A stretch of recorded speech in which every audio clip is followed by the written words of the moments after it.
Yes. It's steel. But you can't be any geek off the street. Gotta be handy with the steel, if you know what I mean. Keep it real. Keeping it real.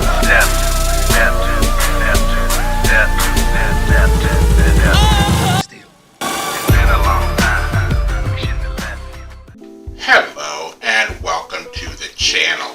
My name is Steven and this is Steel Keeping It Real. So you know what today is. What we're gonna do right here is go back. Way back into time. That's right, it is Throwback Thursday. And on this day I like to dig deep into the crates, go back to the days of yesteryear and play you some classic hits. Now, I'm kind of tired today. Today is my day off and I didn't fall asleep until like 8 o'clock in the morning, and I had a doctor's appointment at 2, so I didn't get a lot of sleep. So I'm only going to do one song today. I'll see what I can do to play catch up. I did 3 videos yesterday and there was a lot of editing that went into those. So I'm just a little bit tired and I can't miss any more time at work. Now, the song that I decided to do is a song by Michael Jackson, and the song is called Chicago. Now, this song was originally supposed to be on his Invincible album back in 1999, which I think is a well underrated album, and the more I see people react to songs from Invincible, I start to think like, okay, they're grooving on it. They feel what we felt when the album came out. But so it didn't make it to Invincible, and then once Michael Jackson died, it was reworked. So the album Escape comes out in 2014, I believe it was, and when Escape was released, it had 2 different versions of every single song. One was the original version of how he imagined it and what he left in the vault when he originally recorded the song. And you might remember things like Love Never Felt So Good being like probably the biggest song off of the album. Baby, love never felt so good, and I died if it ever could, not like you.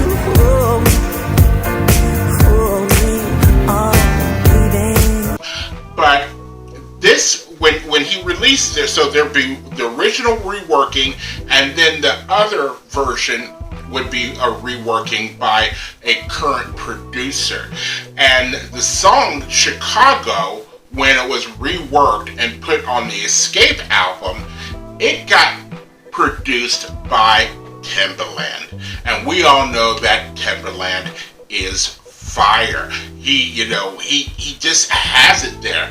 And when you hear this version of Chicago, you will hear the little Timbaland signatures on this. But the video that I found for this was made by somebody called, I believe, Red NYC 1979. And it's a longer video, but I didn't use the whole video. I felt like a minute of it could be taken off, and I go from the time frame where the word Chicago come up, and then I go from there on. Now, of course, the version is my favorite. There's other versions, like one of 3T, which happens to be nephews of Michael Jackson. They reworked a version of it, which sounds like they reworked the version of the Timbaland version, because I could hear certain parts of the Timbaland version on that, and it just seemed like everybody just kind of tried to overproduce it, and it was like, you know what, there's a certain time frame where you got to stop seasoning the stew and just leave it be.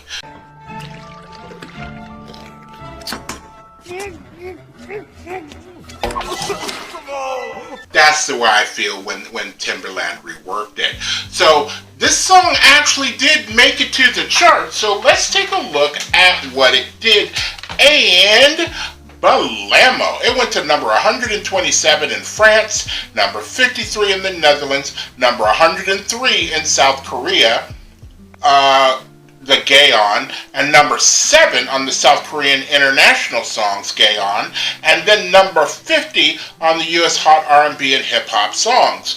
Now, of course, you know, not only is it Michael, but you got Timbaland. Of course it's gonna hit the charts. Come on, are you kidding me? No shit, Jack. No shit.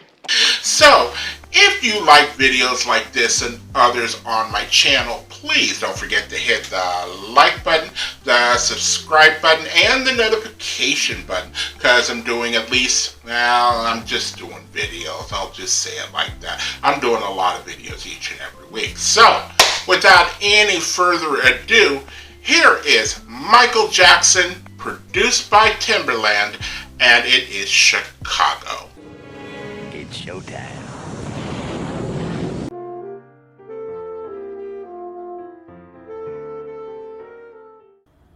Jello Beats, holla at me. Skinhead, jaghead, everybody gone bad. Situation, aggravation, everybody allegation. In the suit, on the news, everybody gone. Bang, bang, shot dead, everybody gone bad.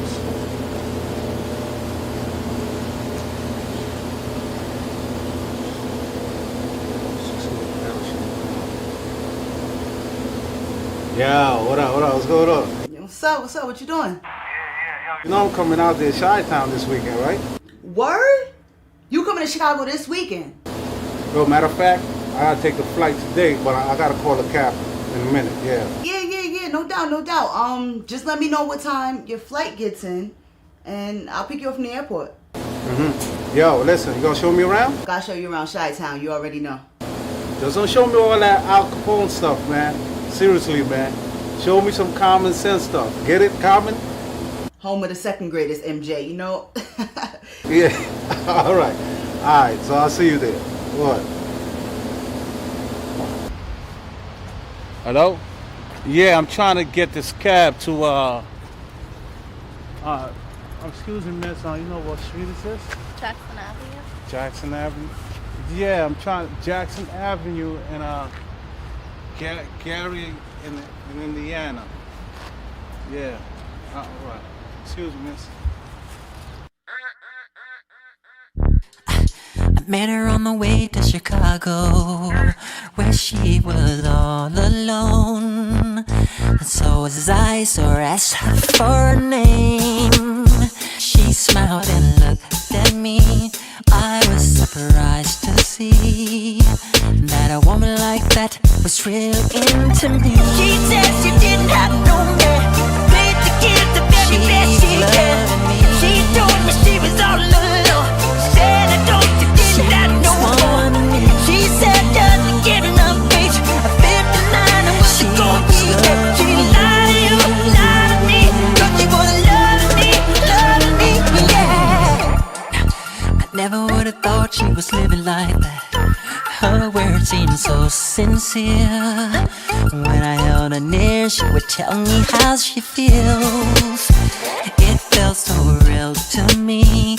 This girl, she had to be an angel sent from heaven just for me. She said she didn't have no man, made to get the very best she loved me. She told me she was all alone.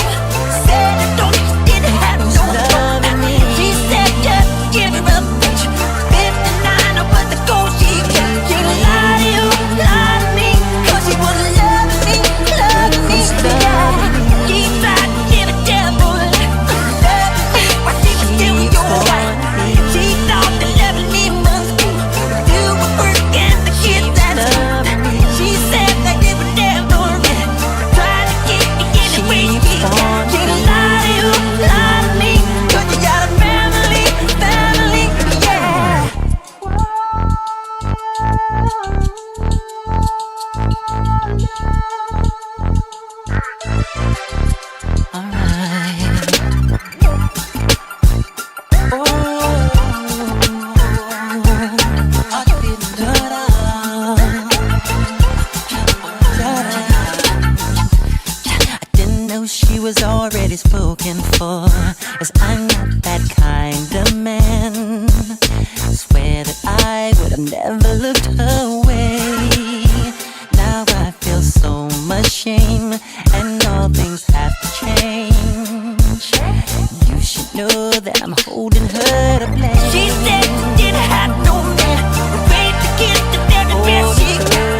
raised to get the very best she can. She told me she was all alone. Said I don't, she didn't have no one. She said just give her a bitch.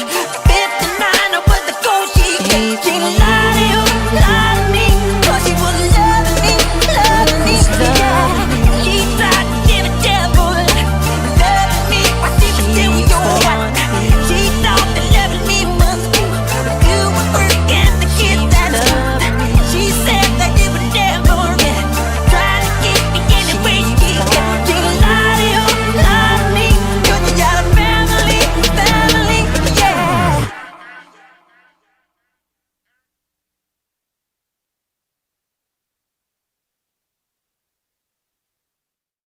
Okay, so that was Chicago. Oddly enough, the poster in the background I used to have. I didn't have it as a poster. I believe that picture comes from the Victory Tour in 1984. And when you went to go to the concert, they gave you this nice, glossy kind of, it's not even a program. It was just pictures of Michael and the brothers and all different types of outfits, and it was just one of the coolest things in the world. I wish I still had mine, but you know, I've moved so much over the years, and I believe those pictures were in a box that when I left from Colorado Springs to come to Ohio, I gave somebody money to mail that box to me, and they never did. And in that box there was things like my diploma. There was things like some nice boots, some Chianti bottles, because I worked at an Italian restaurant, and if you've ever seen Chianti bottles with the straw on the outside, they were really cool in my apartment when I put candles in them. It was just a really cool effect. And some other things, some other personal items that, you know, over the years I've forgotten them, but because it's been so long. But you know, you kind of hurt when something like that happens. You trust somebody, and I know, you know, I have trust issues with certain people. It's my thing, but it is what it is. But you know, hearing what Timbaland did to this, because I've heard the original one and I've heard the one that that Timbaland has done, and I do prefer this version over the original one.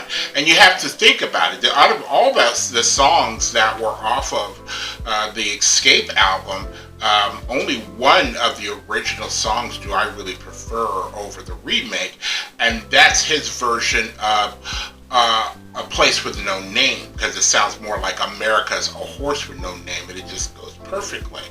Now, you know, I am somebody who is of a conspiracy theorist, especially when it comes to Michael, because I kind of feel that Michael Jackson is still alive. I really do. Because when it happened actually we are coming up on the anniversary, or we're coming up on Michael's birthday. He passed August 29th. So he passed away in June 25th of 2009. And I remember the job I was working at, and when they told me Michael was being wheeled into the hospital or whatever, I thought that this was a publicity stunt. You know, Michael's coming out, you know, doing an album or a concert called This Is It, and I thought that this was just a part of the promotional thing. And so, you know, when I was watching certain family members' interviews or whatever afterwards, it just felt like that there wasn't a certain amount of remorse that was there after losing somebody as big as Michael Jackson. And then you come out with like an album called Escape. Is what Michael Jackson did escape? You know, did he escape the throes of the media and everything else like that, and record companies? Was that the reason why it was called this? You know, because he's still making a lot of money. He's still worth a lot of money in album sales. And after he died, every single one of his songs re-hit the charts. So you kind of wonder, I mean, Michael could be living it up somewhere. You know, I remember seeing the funeral of Michael, and somebody kept focusing in on somebody that, you know, could have been Michael Jackson in makeup. You know, he could have started on Thriller with the whole makeup thing, like, can I get it across? And you know, you saw the video for Ghosts, and you know, you saw that he can transform like that if he just has the right amount of work. And is Michael still walking amongst us, and we just don't know who knows these days, but I would like to think that he's still alive, just like Tupac, you know. I would like to think that they're both still alive. They didn't die unnecessarily. You know, Michael's passing away was just so like it's unnecessary. You know, and you know Prince as well. I know Prince is dead, you know, but Michael and Tupac, two totally different things. So, if you are still here, I thank you very much for staying tuned. I really do appreciate it. First and foremost, I want you guys to like the videos as much as I like making them for you. After that, all you need to do to help me out with the channel is to like, subscribe, share, and comment.